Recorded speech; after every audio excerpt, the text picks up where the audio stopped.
Mesdames, Messieurs, bonjour. Nous sommes ici au restaurant l'AFC sur la grande rue de la Guillotière dans le 7e arrondissement de Lyon. Et c'est un nouveau cadre très convivial qui nous accueille et nous remercions toute l'équipe qui gère ce lieu.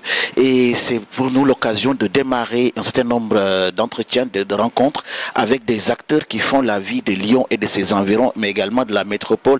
Et au-delà de ça, de toute la région. Il est question de la région puisque dans quelques jours, nous allons voter pour les conseils régionaux. Et sur la liste, nous, c'est la région qui regroupe l'Union des socialistes, des radicaux de gauche, des démocrates et des écologistes. Nous avons M. Jean-Éric Sendé. Jean-Éric Sendé que nous recevons. M. Jean-Éric Sendé, bonjour. Asseyez-vous. Alors, Jean-Éric, vous êtes plus connu comme étant acteur de la société civile, vous étiez un grand sportif. Et qu'est-ce qui fait que un militant de la société civile, un acteur de la société civile, de la vie civile, devient homme politique? Alors mon arrivée dans la politique, je pense d'abord héréditaire, ça vient de mon père, qui s'est battu avec les troupes de l'UPC pour aboutir à l'indépendance du Cameroun. Et j'arrive en politique en 1985-86 avec la réforme universitaire lors de la loi Desvaquet, où donc j'avais rejoint l'UNEFID pour revendiquer nos droits parce que nous étions contre cette université privée. Et peu de temps après, quand je me suis installé à Lyon, grâce à un ami qu'on connaît aussi pas mal à Lyon qui s'appelle Éric Zefac, donc nous avons soutenu la mouvance de Bernard Tapie parce que c'était quelqu'un qui nous écoutait, nous qui sommes des quartiers populaires. Et donc j'ai commencé donc au MRG, nous avons soutenu la liste énergie radicale aux européennes. Et après donc j'ai rejoint le Parti socialiste à Villeurbanne, ce qui m'a permis d'être en phase avec mes idées, mes valeurs de gauche. Et récemment, lors de la campagne des législatives 2012, où le Parti socialiste et le Parti radical de gauche avaient des accords, donc nous avons fait campagne pour l'élection qui a abouti à l'élection de Thierry Braillard, PRG, et c'est là que j'ai redécouvert le PRG avec ses valeurs qui sont vraiment plus les miennes que les valeurs du Parti socialiste, dans l'humanisme, la lutte contre les discriminations, la laïcité, etc. etc.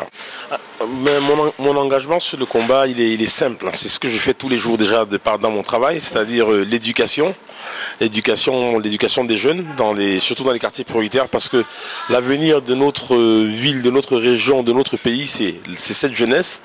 Et cette jeunesse, on doit l'encadrer, on doit l'éduquer, on doit lui faire confiance pour pouvoir, à très long terme, avoir la relève. Donc ce que je veux alors précisément apporter, ma contribution à la liste de Jean-Jacques Iran sera justement cette spécificité qui est la jeunesse, qui est le sport, qui est aussi la vie associative, qui permettra de garantir le vivre ensemble dans nos territoires. Effectivement, cette jeunesse se retrouve au sein du programme qu'on propose, parce que déjà lors du mandat précédent, il y avait en place la carte EMRA, le soutien de la région sur plusieurs initiatives de jeunesse. Là, on a vu aussi au niveau de la formation, la région est très présente sur la formation des jeunes, la formation professionnelle vers l'accès à l'emploi. Et là, on voit que cette liste, en tout cas pour la métropole, pour ce qui est de la communauté africaine, vous n'êtes que 2. Est-ce une régression? Qu'est-ce qui s'est passé entre-temps? Alors, moi, c'est une question très intéressante parce que on voit que la métropole a fait beaucoup d'efforts sur la question de la présence des Africains sur cette liste. Avant, il n'y en avait pas du tout. Aujourd'hui, on est 4, enfin 2 Afriques du sud du Sahara, on est 2. Et moi, quand je parle d'Afrique, je n'oublie jamais mes frères, mes cousins du Maghreb qui comptent aussi pour moi. Donc, en gros, on est 5 ou 6 qui représentent la liste. C'est vrai que sur 37, ça fait pas beaucoup, c'est insignifiant. Mais on va noter la progression et on espère que dans les années à venir, nous qui sommes originaires de l'Afrique, nous serons plus présents sur ces listes parce que nous faisons beaucoup de choses pour le territoire. Et je pense même qu'à un moment donné, il faudrait que les gens qui ont des compétences puissent les apporter au sein des collectivités. Et c'est eux qui doivent être sur la liste. Parce que le problème aujourd'hui, sur plein de listes, on a des gens, on ne sait pas ce qu'ils vont apporter à la société, à la collectivité. Ils sont là. Bon, après, la politique, c'est des choix. Est-ce le bon choix qui a été fait cette fois-ci? Les choix ne sont pas toujours les bons, mais je pense que, sincèrement, les choix sont... Il y a des personnes qui n'ont rien à faire sur cette liste. Par exemple...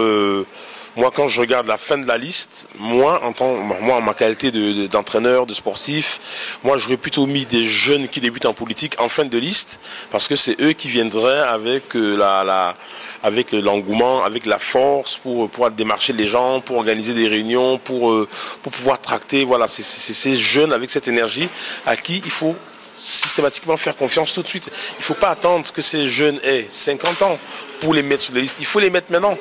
Ils ont 20 ans, on les met en fin de liste aujourd'hui. Et ben, dans 6 ans, ils auront 26 ans. Après, ils auront 32 ans. Après, ils sont déjà dans l'outil politique. J'aimerais bien insister sur cette question, sur ce sujet concernant les jeunes. Parce que quand on voit la plaquette de présentation, il y a, bon, tout à l'heure on a parlé de diversité, mais il y a vraiment très peu de jeunes. Et puis on voit des personnes qui n'ont fait que ça, des anciens élus. Est-ce que ça veut dire que la gauche finalement ne fait plus confiance à la jeunesse? Ben, c'est vrai que quand on voit cette liste, c'est vrai qu'on peut penser que la gauche ne fait pas confiance à la jeunesse. Mais non, il y a quand même des jeunes sur cette liste. Il y a deux universitaires, 2 étudiants, 2 chercheurs qui sont des jeunes. La gauche fait confiance à la jeunesse, mais c'est vrai que bon, on a essayé de trouver, je pense que ceux qui ont fait la liste ont essayé de trouver un mixte entre les jeunes et puis les anciens. C'est l'expérience, mais c'est pas forcément l'expérience parce que c'est des gens qu'on verra pas pendant la campagne. On les verra pas on les verra pas tracter, on les verra pas sur les marchés. C'est des gens pour qui j'ai beaucoup de respect.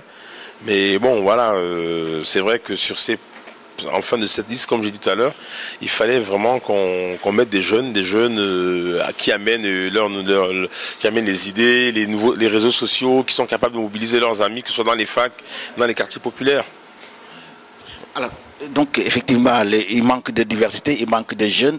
Et vous personnellement, est-ce que vous êtes porteur d'un certain message envers la communauté africaine noire dans la métropole? Oui, je porte un message. J'ai envie de porter ce message, j'ai envie de donner cet espoir que tout le monde peut, quelles que soient nos origines, quelle que soit notre culture, que tout le monde peut être sur une liste. Mais l'important, c'est pas d'être sur une liste. L'important, c'est de savoir qu'est-ce qu'on est capable d'apporter comme plus-value sur une liste. C'est ça le plus important. Et par rapport à la communauté, je redis qu'il y a beaucoup d'Africains à Lyon, dans la métropole de Lyon, qui auraient pu être sur cette liste parce qu'ils sont capables de transférer leurs compétences professionnelles et les mettre à la disposition de la communauté.